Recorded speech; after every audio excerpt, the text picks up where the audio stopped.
In the vast emptiness of space, where civilizations rise and fall like distant stars, there exists a universal truth that echoes across galaxies: never underestimate the quiet ones. The Zephyrian Empire had conquered 17 star systems, their plasma cannons reducing entire worlds to ash. Their warriors stood 12 feet tall, their exoskeletons harder than diamond, their technology centuries beyond anything humanity could imagine. They had never met a species they couldn't crush within solar cycles. Then, they encountered a small blue planet called Earth. The aliens laughed when they saw our primitive weapons. They mocked our fragile bodies. They dismissed our ancient fighting techniques as relics of a barbaric past. But, on a quiet morning in Neo-Tokyo, when their advanced scouts cornered what they thought was just another helpless human child, they discovered something that would shake the foundation of their empire.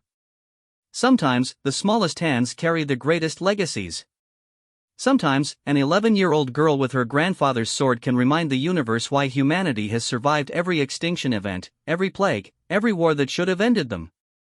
The Zephyrians were about to learn that some traditions don't fade with time, they sharpen. The morning sky above Neo-Tokyo burned with an unnatural purple hue as massive ships descended through Earth's atmosphere like falling mountains.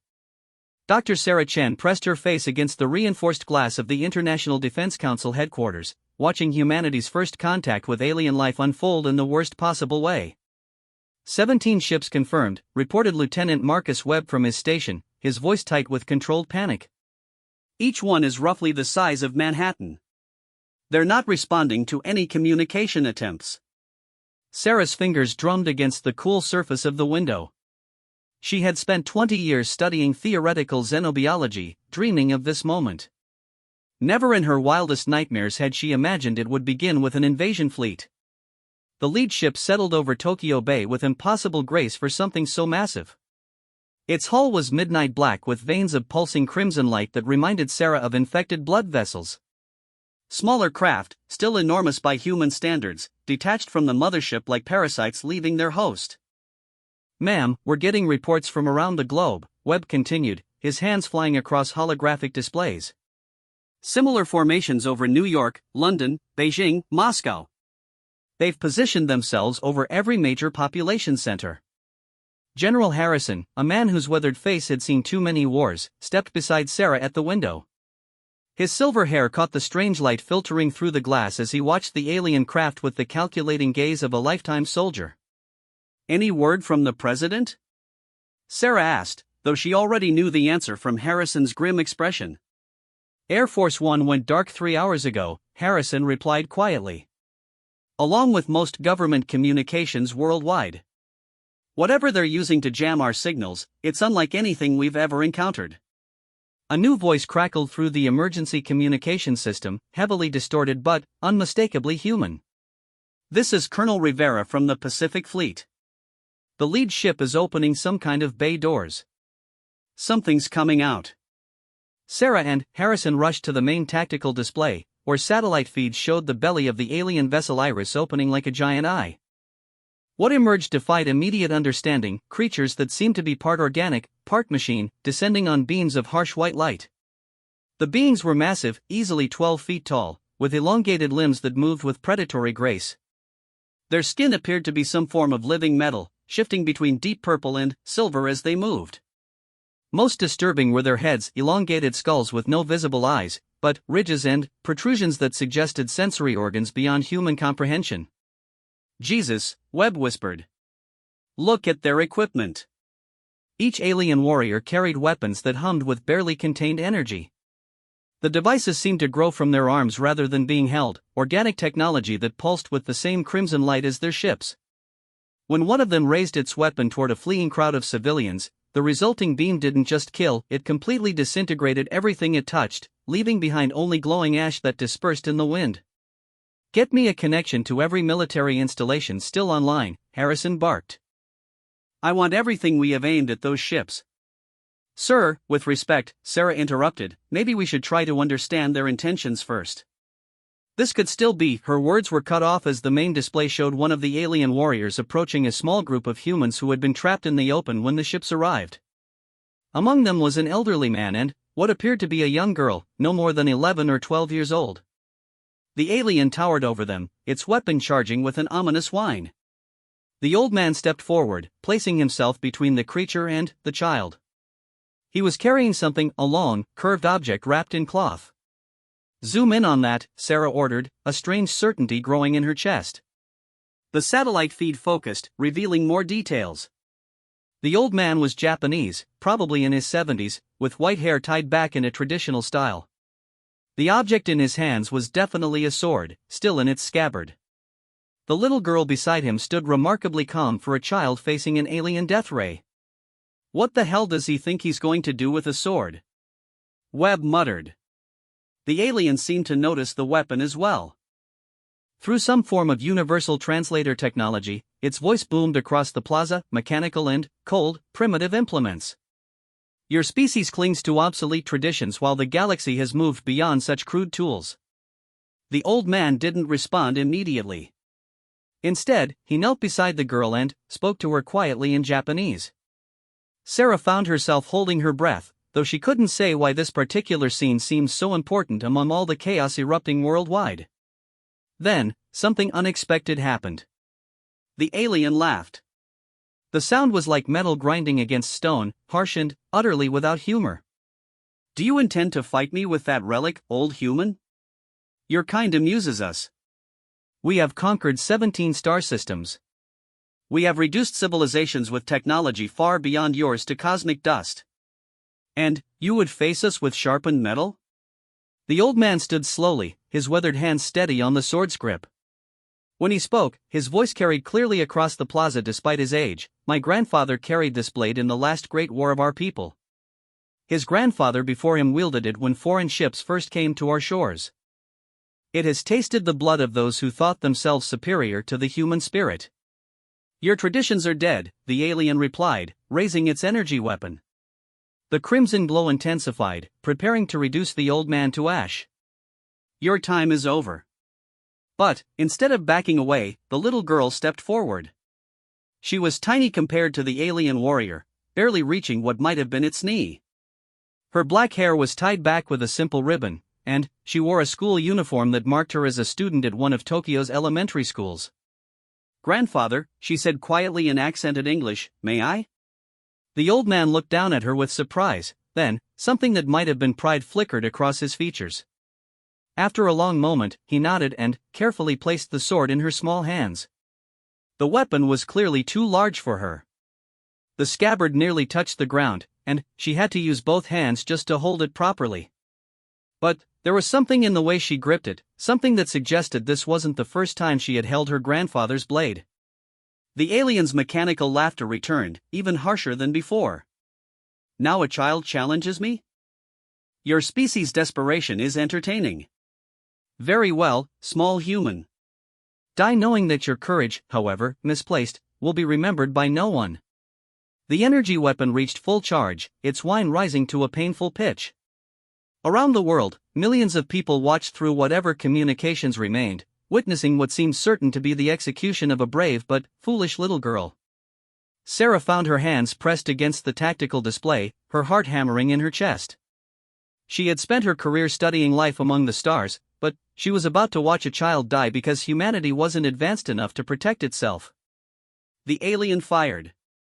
The beam of pure energy screamed across the plaza, bright enough to leave afterimages burned into watching eyes. Where it struck, concrete vaporized, metal melted, and the very air seemed to burn. But, when the light faded, the girl was gone. For a moment, confusion reigned. The alien's head turned, its sensor organs scanning for the remains of its target. Then, a voice spoke from directly behind it, clear and calm despite its youth. "You're right. This is very old." The alien spun around with inhuman speed, but somehow the little girl had moved even faster. She stood 3 feet away, the sword now partially drawn from its scabbard. The exposed steel gleamed with an inner light that seemed to drink in the alien's crimson glow. "My great-great-grandfather made this blade," she continued, her voice carrying an odd cadence, as if she were reciting something memorized long ago. "He folded the steel 10,000 times, quenching it in mountain snow and tempering it with his prayers. He said that some things grow stronger with age." The alien raised its weapon again, but this time there was something different in its posture.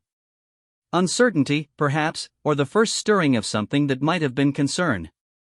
He also said, the girl added, taking a step forward, that the sword chooses its wielder, not the other way around. What happened next would be debated by xenobiologists and military analysts for decades afterward. Some claimed the girl moved with superhuman speed. Others insisted it was simply perfect timing and technique passed down through generations of warriors. A few suggested something more mystical, pointing to the way the blade seemed to sing as it cut through the air. Sarah, watching from hundreds of miles away, saw only a blur of motion as the small figure moved. The alien's energy weapon fired again, and, again the girl wasn't where the beam struck. She was flowing around the massive creature like water, the sword leaving trails of silver light in the air. The alien tried to track her movement, its weapon swiveling desperately, but it was like trying to catch moonlight. Each time it fired, she was elsewhere, circling closer with each pass. Then, in a moment that lasted less than a heartbeat, she struck. The sword, impossibly sharp and, guided by centuries of refined technique, found the one gap in the alien's living armor. It slipped between overlapping plates of organic metal, piercing straight through to whatever vital organs lay beneath. The alien stopped moving instantly. For several seconds, it remained upright, its weapon still humming with power. Then, slowly, it toppled backward, hitting the plaza with a sound like a collapsing building. The girl withdrew the blade and cleaned it with a cloth from her pocket before returning it to its scabbard. She walked back to her grandfather, who accepted the sword with a deep bow of respect. Around the world, every human who had witnessed the impossible scene sat in stunned silence. A child with a sword had just killed a creature that their most advanced weapons couldn't even scratch. General Harrison was the first to find his voice in the command center. Did that really just happen? Sarah stared at the display, her mind racing through everything she thought she knew about physics, biology, and the limits of human capability. I think, she said slowly, we just learned something very important about ourselves. On the screen, more aliens were descending from their ships, but something had changed. They moved differently now, more cautiously, their sensor organs focused on the small figure standing beside the old man in the plaza. For the first time since the invasion began, Sarah allowed herself to hope. If an 11-year-old girl with her grandfather's sword could kill one of these monsters, then, maybe, just maybe, humanity wasn't as helpless as they had seemed. The war for Earth had begun with humanity's first victory, and it had been won by the smallest warrior among them. News of the incident in Tokyo Plaza spread through the surviving communication networks like wildfire. Within hours, every resistance cell, military bunker, and civilian shelter on Earth had heard the story of Yuki Tanaka, the 11-year-old girl who had killed a Zephyrian warrior with a sword. In the underground bunkers beneath NORAD, Colonel Sarah Martinez watched the grainy footage for the 15th time, trying to understand what she had witnessed. The video was taken from a damaged security camera, the quality poor, but the implications were staggering. Run the sequence again, but slower this time, she instructed her technical sergeant, David Kim. The holographic display flickered, showing the critical seconds when Yuki had moved around the alien warrior. Even at quarter speed, her movements seemed to blur. It wasn't just that she was fast, there was something about the way she moved that suggested she was operating according to different rules than everyone else. Ma'am, I've been analyzing the biometric data from the few satellites we still have operational, Kim reported, his fingers dancing across translucent controls. The girl's heart rate never exceeded normal resting levels. Her breathing remained steady throughout the entire encounter. Martinez frowned. That's impossible. A child facing certain death should show massive stress responses. That's what I thought too, but look at this. Kim highlighted a section of the readout. Compare her biometrics to her grandfather's. The old man shows elevated stress markers right up until the moment she takes the sword. Then, his readings normalize as well. What are you suggesting, Sergeant? I'm not sure, ma'am. But, it's as if both of them entered some kind of altered state. Like they became different people when that sword was drawn. Martinez nodded slowly. She had seen similar phenomena among elite special forces operators, the way certain individuals could achieve perfect calm in the midst of chaos. But, this girl was 11 years old, facing an alien death machine with nothing but an antique weapon. A communication alert chirped, drawing her attention to the main tactical display. General Harrison's weathered face appeared on screen, broadcasting from the IDC facility in Geneva. Colonel, I need you to coordinate with our teams in Japan. We're getting reports of similar incidents worldwide. Martinez felt her pulse quicken. Similar how, sir? Humans using traditional weapons to kill Zephyrian warriors. A Maasai tribesman in Kenya took one down with a spear. Aboriginal hunters in Australia managed to kill 3 with boomerangs and traditional clubs. There's even a report from Scotland about a man in a kilt who apparently killed 2 aliens with a claymore. The implications hit Martinez like a physical blow. Sir, are you saying that primitive weapons are somehow more effective against the Zephyrians than our modern armaments? That's what we're trying to determine. Our preliminary analysis suggests that the aliens' defensive systems are designed to counteract energy-based and projectile weapons. They may have a blind spot when it comes to traditional melee weapons. Kim looked up from his station, excitement clear in his voice. Ma'am, I'm receiving data streams from other incidents. The pattern is consistent in every case. The human wielding traditional weapons moved with enhanced speed and precision. Martinez studied the incoming data, her military mind racing through tactical possibilities. General, if this is true, we need to completely restructure our defensive strategy. Agreed. I'm authorizing Operation Ancestral Forge. Every museum, private collection, and historical society on the planet is now a military asset. We need every sword, spear, bow, and traditional weapon we can find. As the communication ended, Martinez felt a strange mixture of hope and absurdity. Humanity's most advanced military was about to arm itself with weapons their ancestors had used centuries ago. Meanwhile, in Tokyo, Yuki Tanaka sat quietly in an abandoned subway station that had become an impromptu refugee shelter. Her grandfather, Hiroshi, cleaned his katana with methodical care, the ritual as familiar as breathing. Around them, hundreds of displaced citizens huddled in the dim emergency lighting, whispering about what they had witnessed. Grandfather, Yuki said softly in Japanese, why did it feel so natural? The sword, the movement, it was like I had done it 1,000 times before. Hiroshi paused in his cleaning, considering her question with the weight it deserved. The blade remembers, Yuki-chan. Each generation that has wielded it has left something of themselves in the steel. When you drew it, you became part of that lineage. A young man approached them hesitantly. He appeared to be in his 20s, wearing the remains of a business suit stained with dust and debris. In his hands, he carried what looked like a family heirloom, an ornate wakizashi in a lacquered sheath. Excuse me, he said, bowing respectfully. My name is Kenji Nakamura. I saw what happened in the plaza. My family has kept this sword for 7 generations, but I never learned to use it properly. Would you teach me? Hiroshi looked up at the young man, then at the weapon in his hands.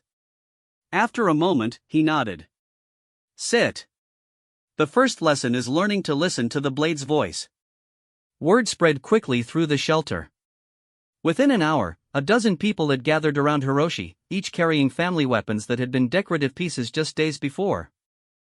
Some had katanas, others carried tanto or naginata. One elderly woman produced a set of throwing stars that had belonged to her ninja ancestors. As Hiroshi began instructing the impromptu class in basic stances and breathing techniques, Yuki noticed something remarkable happening. The people weren't just learning sword forms, they were changing. Their postures straightened, their movements became more fluid, and, most importantly, the fear in their eyes was being replaced by something else. Determination. Above ground, the Zephyrian occupation forces were dealing with a problem they had never encountered before. Their initial casualty reports showed that 17 of their warriors had been killed in individual combat with humans using primitive weapons. For a species that had conquered star systems without losing a single soldier, this was unprecedented. Commander Vexthal stood in the command center of the lead ship, its elongated skull tilted as it processed the data. The ship's biocomputer displayed holographic tactical assessments, each one reaching the same impossible conclusion. The probability matrices are corrupted, Vexthal announced to its subordinates, its translated voice carrying undertones of mechanical frustration. Humans wielding outdated weapons cannot achieve the kill ratios we are observing. Sub-Commander Krenak stepped forward, its sensor organs flickering with concern. Sir, what if our assumptions about this species are incorrect? Our pre-invasion analysis focused on their current technology level, not their historical capabilities. Vexthal's head turned toward the subordinate with predatory swiftness.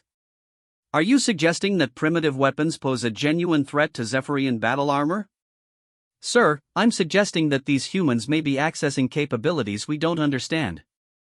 The reports describe impossible speeds, supernatural accuracy, and combat techniques that appear to transcend normal physical limitations. The commander's voice dropped to a dangerous whisper. Explain. In 17 separate encounters, human warriors using traditional weapons have demonstrated performance that exceeds biological norms for their species by orders of magnitude. It's as if the weapons themselves confer enhanced abilities. Vexthal accessed the ship's databases, cross-referencing human historical records with their current tactical assessments. What it found was disturbing. Humanity's history was filled with warrior traditions that had been dismissed as primitive mythology. But, if those traditions contained actual combat techniques that could threaten Zephyrian supremacy? Deploy additional reconnaissance teams, Vexthal ordered. Focus on areas with strong warrior traditions. And upgrade all ground forces to maximum defensive configurations. Back in the Tokyo shelter, Hiroshi's impromptu dojo had grown to include nearly 50 people. As the night progressed, something remarkable was happening. People who had never held a weapon before were moving with increasing skill and confidence. The businessman, Kenji, was now flowing through kata with the grace of someone who had trained for years. But it wasn't just technical skill that was developing. The entire group was beginning to move in synchronization, as if they were becoming part of something larger than themselves. Yuki watched from the edge of the practice area, fascinated by the transformation she was witnessing. It's starting, Hiroshi said quietly, settling beside his granddaughter. What's starting, grandfather? The awakening. For too long, we have relied on machines to fight our battles, on technology to solve our problems. But some things cannot be replaced by circuits and steel. The warrior spirit, the connection between fighter and weapon, the ancient knowledge that flows through blood and bone, these things are uniquely human. As if to emphasize his point, one of the practitioners, a middle-aged woman who worked as an accountant, executed a perfect sword strike that would have impressed master swordsmen. The blade sang through the air with a sound like wind through temple bells. Yuki felt a shiver run down her spine. Around the world, in shelters and refugee camps, in hidden valleys and forgotten temples, something was stirring. Humans were remembering what they had been before they became dependent on technology. They were remembering how to fight. The next morning brought news that changed everything. A group of 20 humans armed with traditional weapons had attacked a Zephyrian patrol in the ruins of Kyoto. Not only had they killed all 6 aliens without losing a single fighter, but they had done it in broad daylight, moving with such speed and coordination that the alien sensors couldn't track them effectively. Similar reports were flooding in from around the globe. In every case, the pattern was the same. Humans using traditional weapons were not just surviving encounters with Zephyrian warriors, they were winning. Sarah Chen, monitoring the situation from her command post in Geneva, felt a mixture of amazement and scientific fascination. We're witnessing an evolution, she announced to her team. Not biological evolution, but something else. It's as if humanity is accessing dormant capabilities that have been sleeping for centuries. Lieutenant Webb nodded from his station. The quantum physicists are calling it morphic resonance. The theory suggests that as more humans successfully use traditional combat techniques, it becomes easier for others to access the same skills. Sarah considered this, watching real-time feeds from around the world. In each video, she saw the same transformation that had occurred in Tokyo Plaza. Ordinary people becoming extraordinary warriors when they held weapons crafted by their ancestors. There's something else, Webb continued. Intelligence reports indicate that the Zephyrians are beginning to withdraw their ground forces from areas with high concentrations of traditional weapons. They're adapting their strategy. Sarah felt a cold certainty settle in her chest. The aliens weren't retreating, they were regrouping. They had underestimated humanity once, but they wouldn't make that mistake again. The war was about to enter a new phase, and both sides were adapting faster than anyone had thought possible. But, for the first time since the invasion began, humanity was adapting faster. 3 weeks after Yuki's first encounter with the Zephyrians, the abandoned Tokyo Metropolitan Museum had become the most unlikely military headquarters in human history. What had once displayed ancient samurai artifacts now served as a training ground where those same weapons were being prepared for war. Yuki moved through the museum's corridors with the easy confidence of someone who belonged there. At 11 years old, she had become something unprecedented, humanity's youngest military advisor. Her insights into traditional combat techniques had proven invaluable as resistance fighters worldwide attempted to replicate the success of the Tokyo Plaza incident. In the museum's main hall, Master Sergeant Elena Volkov was demonstrating Russian Cossack saber techniques to a group of former corporate executives who had volunteered for combat training. The irony wasn't lost on anyone. Investment bankers and software engineers learning to fight with weapons their great-grandparents would have recognized. "The blade is an extension of your spirit," Volkov instructed, her movements fluid despite being in her 50s. "Technology can enhance the body, but it cannot touch the soul. That is what these aliens cannot understand." Yuki watched from the gallery above, noting how quickly the trainees were progressing. What should have taken years of study was being absorbed in days. The phenomenon was no longer unique to Japan. Reports from around the world confirmed that humans everywhere were accessing ancient combat skills with supernatural speed. "Impressive, isn't it?" a voice said behind her. Yuki turned to see Dr. Sarah Chen approaching, her usually pristine lab coat now adorned with dust and the occasional sword cut from her own training sessions. The xenobiologist had become an unexpected convert to the traditional weapons movement after witnessing its effectiveness firsthand. "Dr. Chen," Yuki greeted her in careful English. "Have you received any new reports from the other sectors?" Sarah nodded, pulling up a holographic display from her tablet. The Aboriginal fighters in Australia successfully defended Uluru from a major Zephyrian assault. 50 warriors with traditional weapons against 200 aliens. They didn't lose a single fighter. The data scrolled past, showing similar victories from around the globe. Maasai warriors in Kenya had cleared an entire alien garrison using spears and traditional shields. Scottish Highland fighters had retaken Edinburgh Castle with claymores and axes. In South America, Inca descendants wielding obsidian weapons had made the mountain passes impassable for alien forces. "But there's something else," Sarah continued, her expression growing troubled. "The Zephyrians are adapting faster than we anticipated. They've started deploying new types of warriors, one specifically designed to counter traditional weapons." Yuki felt a chill despite the warm afternoon air filtering through the museum's skylights. "What kind of adaptations?" "Enhanced reflexes, improved armor configurations, and, most concerning of all, they're studying our techniques. Our intelligence suggests they've captured several human warriors alive for experimentation." Before Yuki could respond, an urgent alarm echoed through the museum. Both she and Sarah rushed to the communications center, where Lieutenant Takeshi Yamamoto was coordinating with resistance cells worldwide. "What's the situation?" Sarah demanded. "Major alien movement detected over Neo-Tokyo," Yamamoto reported, his fingers flying across holographic controls. "We're looking at the largest force concentration since the initial invasion. Intelligence estimates at least 5,000 Zephyrian warriors descending on our position." Sarah felt her blood turn to ice. 5,000 aliens against maybe 200 human fighters, regardless of their enhanced abilities, seemed like impossible odds. But Yuki was already moving toward the armory, her small hands reaching for her grandfather's katana. "Send out the call," she said quietly. "It's time for the gathering." Within hours, they came from across Japan and beyond. Traditional warriors who had been training in hidden dojos, mountain retreats, and ancestral homes.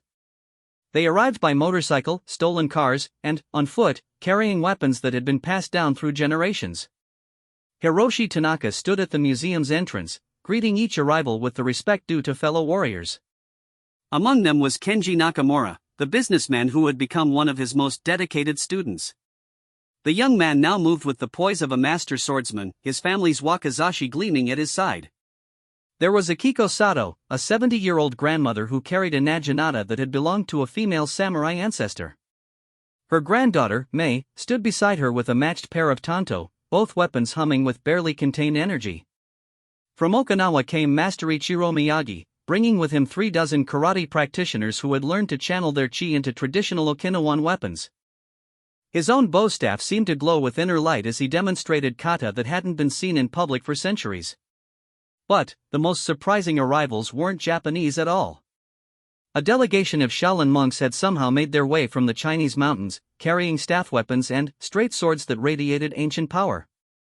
Their leader, a man who appeared to be in his 90s but moved like someone a quarter his age, approached Hiroshi with deep respect. "Master Tanaka," the monk said in heavily accented Japanese, "the dragons have awakened. East and West must stand together against the darkness that falls from the sky." Similar groups were arriving from around the world. Scottish Highland warriors with claymores and targes, their clan colors bright against the alien-scorched cityscape.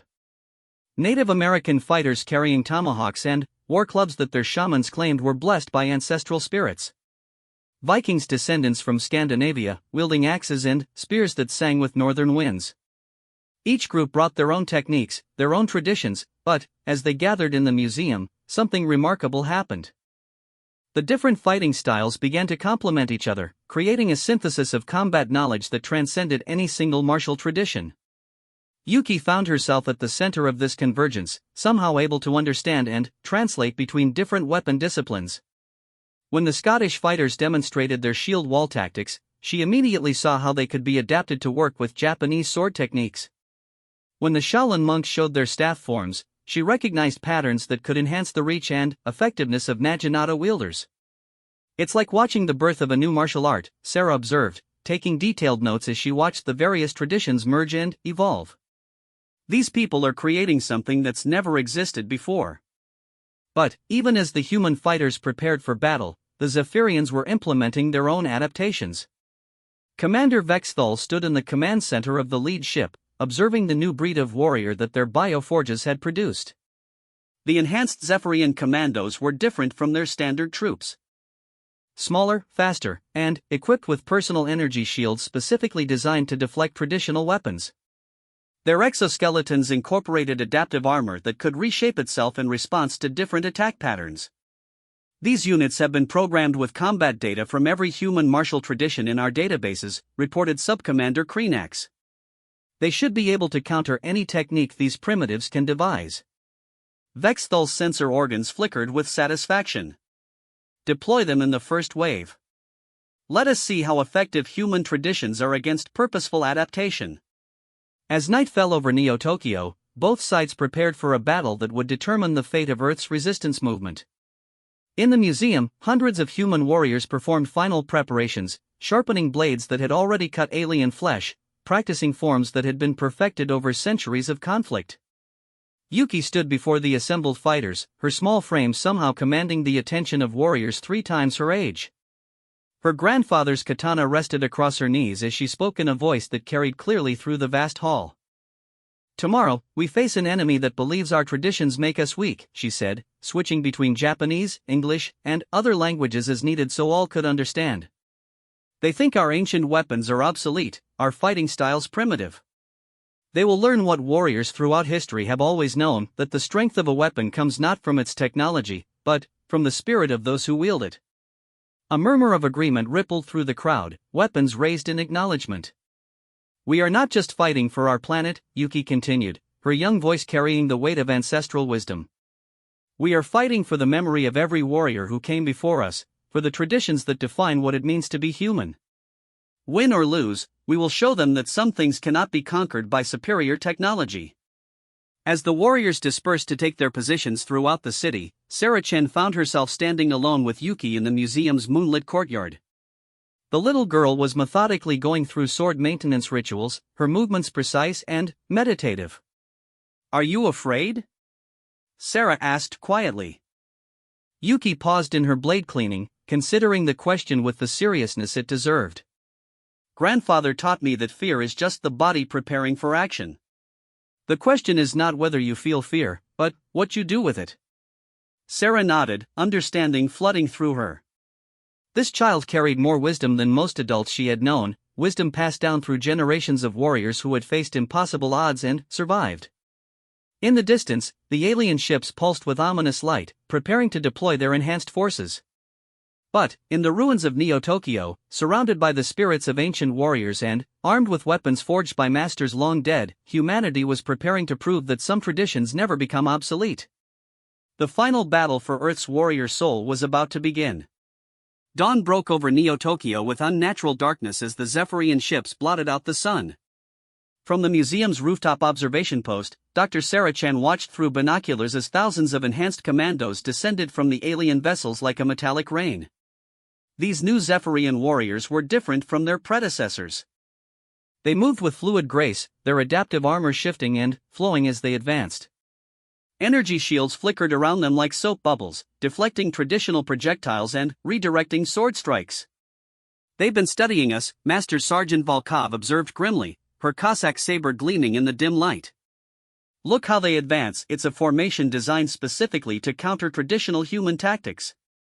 Sarah nodded, her scientific mind analyzing the alien approach even as her heart hammered with fear. The enhanced commandos moved in overlapping patterns, never presenting a clear target, their shields configured to create interlocking fields of protection.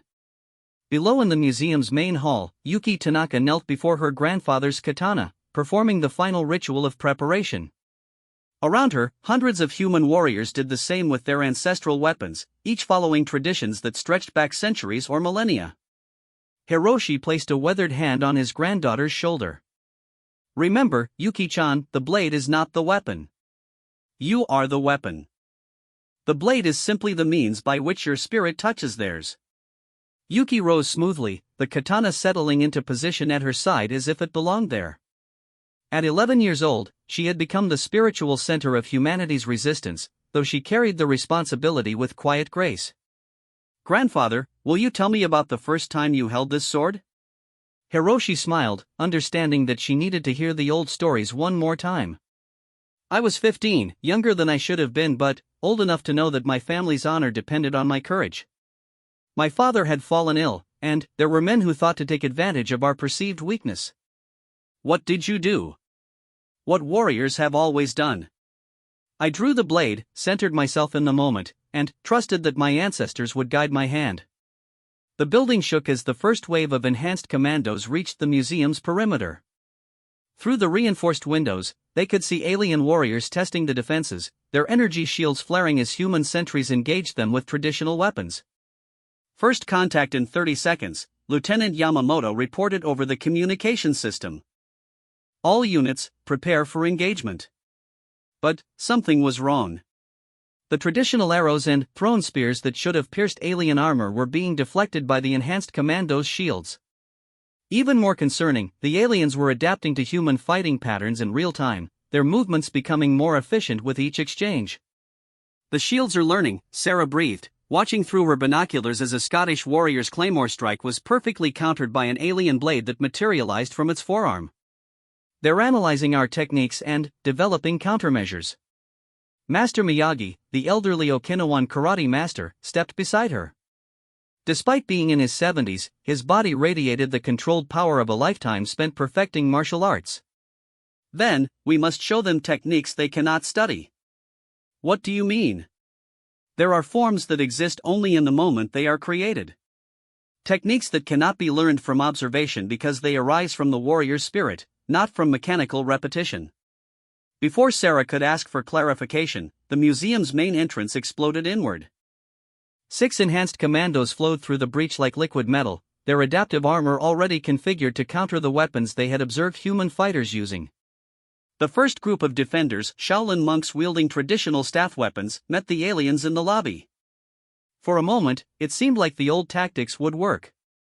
The monks moved with inhuman speed and precision, their staffs striking at vulnerable points in alien anatomy. But the enhanced commandos adapted within seconds.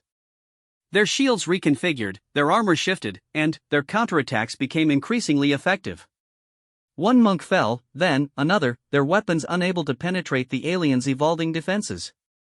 That was when Yuki moved. She flowed down the main staircase like water, her small form accelerating beyond normal human capability. But, instead of attacking directly, she began to dance. There was no other word for it. As enhanced commandos turned their weapons toward her, she moved through forms that existed nowhere in any martial arts manual. Each step, each turn of her blade, seemed to be created in the instant it was needed. The alien's adaptive systems tried to analyze her movements, to predict and counter her attacks. But there was nothing to analyze. Each technique was born and died in the moment of its execution, never to be repeated exactly the same way again. Her katana found the gap between an alien's shoulder plates, slipping through armor that should have been impenetrable. The enhanced commando fell, its adaptive systems still trying to calculate a defense against a technique that no longer existed. Seeing Yuki's success, other fighters began to improvise as well. Master Miyagi abandoned the traditional karate forms he had spent decades perfecting, instead moving with fluid spontaneity that defied prediction. His bow staff became an extension of his will, striking from angles that existed only in the moment of attack. The Shaolin monks followed suit, their rigid forms dissolving into something more like meditation in motion. Scottish warriors threw away their traditional sword techniques, fighting with a wild creativity that confused alien sensors designed to counter established patterns. "It's working," Sarah whispered, watching in amazement as human fighters began to push back the enhanced commandos. "They're creating new martial arts in real time." But the victory was short-lived. More alien forces were pouring into the building, and, for every enhanced commando that fell, 2 more took its place. The humans were fighting brilliantly, but they were vastly outnumbered. That was when the unexpected reinforcements arrived.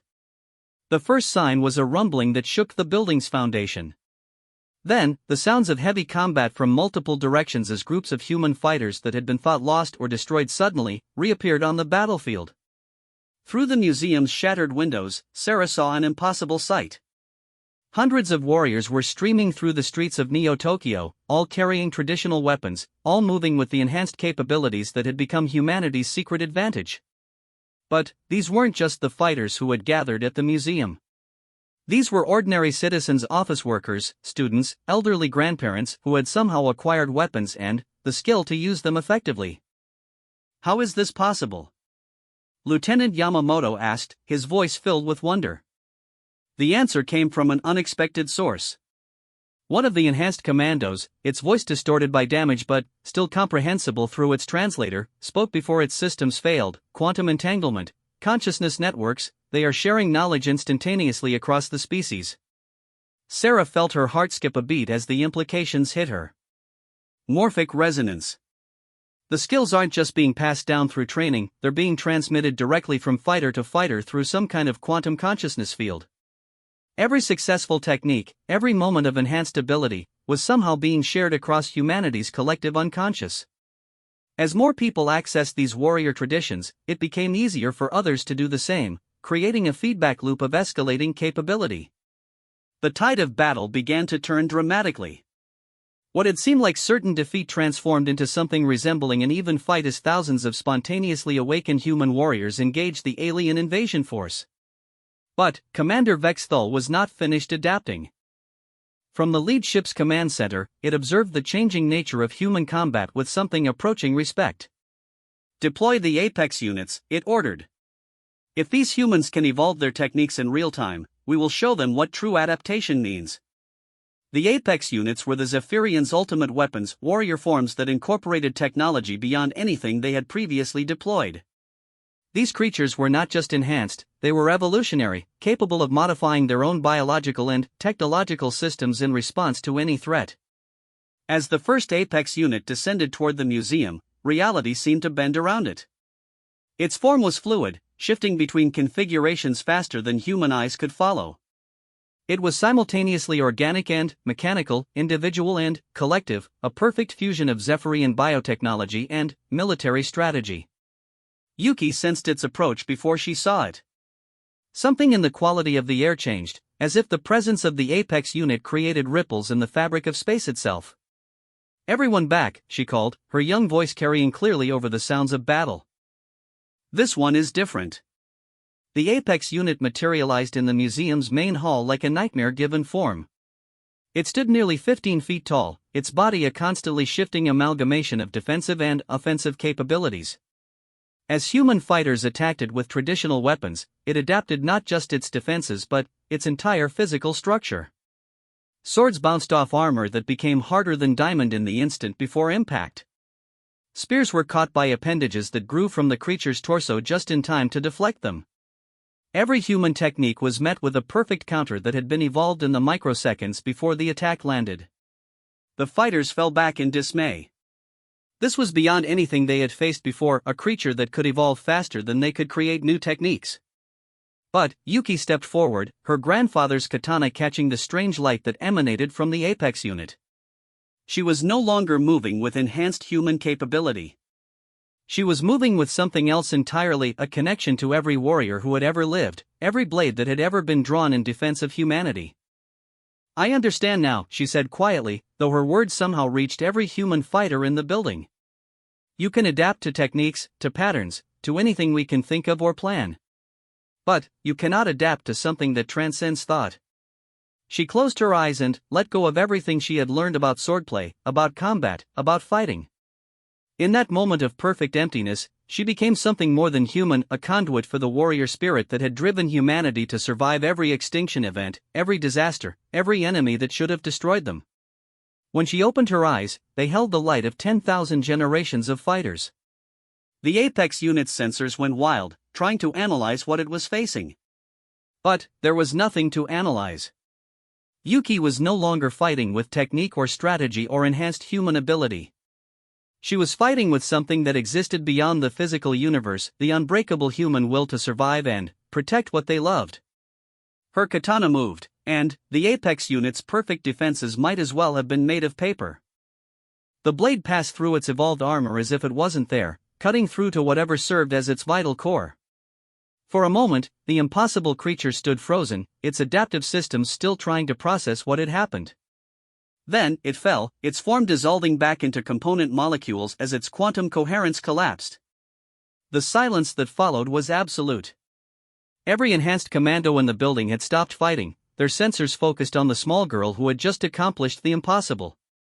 Commander Vexthal's voice echoed from every alien communication device: "Retreat. All units, immediate tactical withdrawal to orbit." As the Zephyrian forces fled, Sarah-chan realized that they had witnessed something that would change the course of human history forever. They had discovered that their species possessed capabilities that transcended physical law, abilities that emerged only when they were connected to their deepest traditions and fighting for their survival. The war was far from over, but humanity had just proven something that would echo across the galaxy: some things could not be conquered by superior technology, no matter how advanced. The human spirit, when awakened and united, was a force that even the most sophisticated aliens could not overcome. 6 months after the Battle of Neo-Tokyo, Earth had become a planet transformed. The Zephyrian invasion fleet still hung in orbit, but they no longer descended to the surface. What had begun as humanity's darkest hour had evolved into something unprecedented, a species-wide awakening of abilities that transcended conventional understanding. Yuki Tanaka stood on the rebuilt roof of the Tokyo Metropolitan Museum, now officially designated as the Global Center for Traditional Combat Studies. At nearly 12 years old, she had grown taller but retained the quiet intensity that had made her the symbol of human resistance. Her grandfather's katana rested at her side, no longer just a family heirloom but a weapon that had changed the course of history. The morning reports, Yuki-san, Lieutenant Yamamoto said, approaching with a tablet full of data from around the world. Yuki accepted the device, scrolling through updates that would have seemed like fantasy just months earlier. In London, children as young as 8 were demonstrating proficiency with traditional English longbows, achieving accuracy rates that professional archers had trained decades to achieve. Aboriginal communities in Australia reported that their youth were spontaneously developing dreamtime navigation abilities that allowed them to move across the landscape with supernatural awareness. Most remarkably, people with no ancestral connection to specific warrior traditions were somehow accessing them anyway. A software engineer from Silicon Valley had become a master of Mongolian horseback archery after touching a museum display. A kindergarten teacher from Iowa was leading a group of farmers who fought with Viking axes and shields, their techniques perfect despite never having formal training. The quantum consciousness field is still expanding, Dr. Sarah Chen reported, emerging from the museum's newly constructed research wing. She had become the world's leading expert on what the media had dubbed the Warrior Awakening, though she freely admitted that the phenomenon defied everything science understood about human capability. How many people now? Yuki asked, though she suspected she already knew the answer from the way the air itself seemed to vibrate with potential energy. Conservative estimates suggest that nearly 2 billion humans now have access to enhanced traditional combat abilities, Sarah replied. The number grows by thousands every day. More importantly, the skills are becoming more sophisticated. People aren't just accessing basic techniques, they're creating entirely new martial arts that blend traditions from multiple cultures. This was perhaps the most fascinating aspect of the awakening. As more humans connected to the warrior consciousness field, they began to synthesize different fighting traditions into hybrid styles that had never existed before. Japanese swordsmanship merged with African spear fighting. Celtic battle tactics incorporated Native American stealth techniques. The result was a flowering of martial creativity that produced combat forms of unprecedented effectiveness. But, the most significant development wasn't happening on Earth. The Zephyrian fleet had gone completely silent 3 weeks earlier, and long-range sensors were detecting massive changes in their ship configurations. Any word from Commander Vexthal? Yuki asked.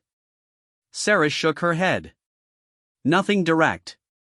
But, our xenolinguistics team has been analyzing their automated transmissions. They appear to be studying us. The implications were staggering. A species that had conquered 17 star systems was now apparently more interested in learning from humanity than destroying it.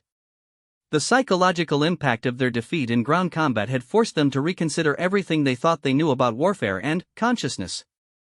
A communication alert drew their attention to the main display. General Harrison appeared on screen, broadcasting from the newly constructed International Defense Coordination Center in Geneva. We're receiving a transmission from the lead alien vessel, Harrison announced, his weathered face showing a mixture of caution and curiosity. They're requesting a formal diplomatic contact. Yuki felt a familiar tingle along her spine, the same sensation she had experienced before every major battle. Patch it through. The display flickered, and, suddenly, they were looking at Commander Vexthal. But, the alien had changed dramatically since their last encounter. Its exoskeleton now incorporated patterns that looked suspiciously like traditional human warrior markings. More unsettling, its movements had acquired a fluidity that suggested it had been studying human martial forms. Yuki Tanaka, Vexthal said, its translated voice now carrying undertones of something that might have been respect. We request permission to establish a communication link for the purpose of learning. Learning what? Yuki replied, her hand instinctively moving to rest on her katana's grip. Your species has demonstrated capabilities that our science cannot explain. Warriors who move faster than physics should allow. Weapons that cut through materials they should not be able to penetrate. Most intriguingly, a collective consciousness network that enables instantaneous skill transfer across billions of individuals. Sarah leaned forward, her scientific curiosity overriding diplomatic protocol. You want to understand how we do it? Correct. The Zephyrian Empire has conquered through superior technology and tactical adaptation. But, you have shown us something that transcends both. You fight with. Vexthal paused, as if searching for the right concept. You fight with spirits of the dead guiding your hands. You access knowledge that was never taught to you. You create new techniques in the moment of need. Yuki considered this carefully. The aliens weren't wrong. Every human warrior who had accessed the awakened abilities reported similar experiences, feeling connected to ancestral knowledge, receiving guidance from masters who had died centuries ago, understanding combat principles that no living teacher had shown them. What do you propose? She asked. An exchange. We will share our technological knowledge of biological adaptation and quantum consciousness manipulation. In return, you will teach us how organic beings can transcend the limitations of individual consciousness to access collective wisdom. The request hung in the air like a challenge. Humanity had the opportunity to gain access to technology centuries beyond their current capabilities. But, they would be teaching their former enemies the very abilities that had saved Earth from conquest. Before Yuki could respond, her grandfather's voice spoke quietly behind her. May I suggest a different arrangement? Hiroshi Tanaka approached the communication station with the careful dignity that marked his every movement. At nearly 80 years old, he had become the unofficial elder statesman of Earth's warrior renaissance. "Commander Vexthal," he said, bowing slightly in the traditional manner. "You speak of learning our abilities. But, you misunderstand their nature. These skills cannot be taken or copied. They must be earned through dedication, honor, and the willingness to protect something greater than oneself."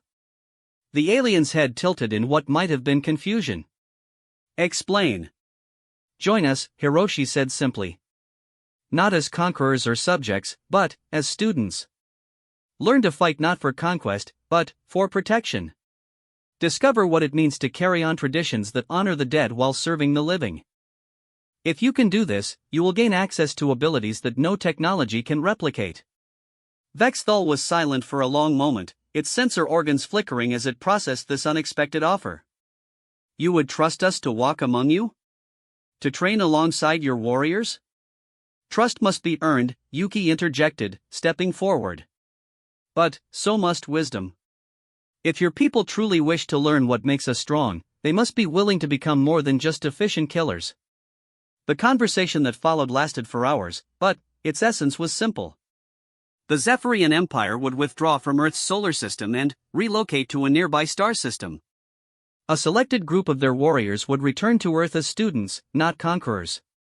They would learn human traditions, participate in human communities, and gradually earn the right to access the awakened abilities that had defeated their invasion. In return, humanity would gain access to Zephyrian biotechnology and starship construction techniques. But, more importantly, they would have the opportunity to spread their warrior traditions across the galaxy, sharing the awakened abilities with other species that the Zephyrians had conquered. As the communication ended and the alien fleet began its withdrawal, Sarah found herself standing beside Yuki on the museum roof, watching the massive ships disappear into the star-filled sky. "Do you think it will work?" Sarah asked. "Can they really change from conquerors to students?" Yuki was quiet for a moment, her hand resting on her katana as she contemplated the question. "Grandfather always taught me that the sword chooses its wielder, not the other way around. If the Zephyrians truly wish to learn, the warrior traditions will test them. Only those who prove worthy will gain access to the deeper mysteries. And if they prove unworthy?" A small smile played across Yuki's lips. "Then, they will remain what they always were, efficient killers with advanced technology. But, they will never understand what it means to be warriors." As if summoned by their conversation, Hiroshi joined them on the roof. He moved slowly but steadily, his body showing the effects of age but his spirit as strong as ever. "The first group of Zephyrian students will arrive next week," he announced. "I have agreed to oversee their initial training personally." Yuki turned to her grandfather with surprise. "Are you certain? After everything they did?" "Especially because of everything they did," Hiroshi replied. "True strength is not in defeating your enemies, Yuki-chan. True strength is in transforming them into allies.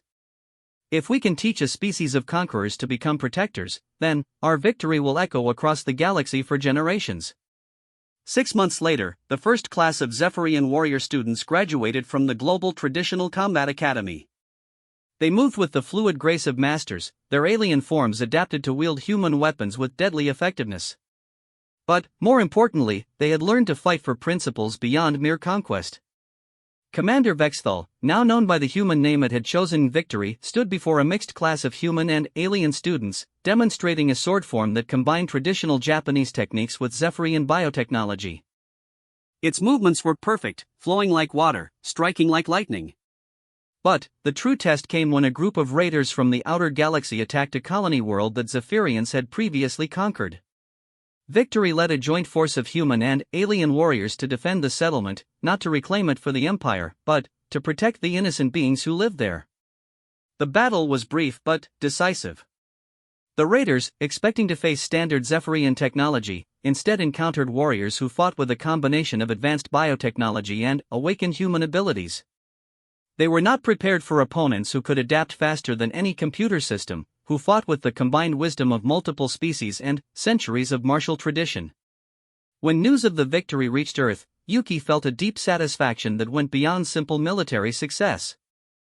They had not just defended a world, they had proven that the warrior awakening could transform entire civilizations. Standing once again on the museum roof where it all began, now 20 years old and a master swordsmith in her own right, Yuki watched as ships from dozens of species arrived to learn the human warrior traditions. The small dojo where her grandfather had taught a few frightened refugees had become the seat of a galactic renaissance. "The sword remembers," she whispered, repeating the words Hiroshi had spoken to her so many years ago.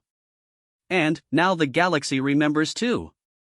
Her grandfather's katana, now worn smooth by decades of use and training, rested peacefully at her side. The weapon had tasted alien blood and defended Earth from conquest. But its greatest victory was not in the battles it had won, but in the peace it had helped create. Across the galaxy, on worlds that had known only conquest and oppression, children were learning to hold traditional weapons with respect and discipline. Species that had been enemies for millennia were training together, sharing techniques and traditions that transcended the boundaries of biology and culture. The Zephyrian Empire had sought to conquer through superior technology. Instead, they had discovered something far more valuable, the understanding that true strength came not from the weapons you carried, but from the principles you fought to defend. And, at the center of it all, the memory of an 11-year-old girl who had faced an alien death machine with nothing but her grandfather's sword, proving to the galaxy that some traditions never become obsolete, they only grow stronger with each generation that chooses to carry them forward.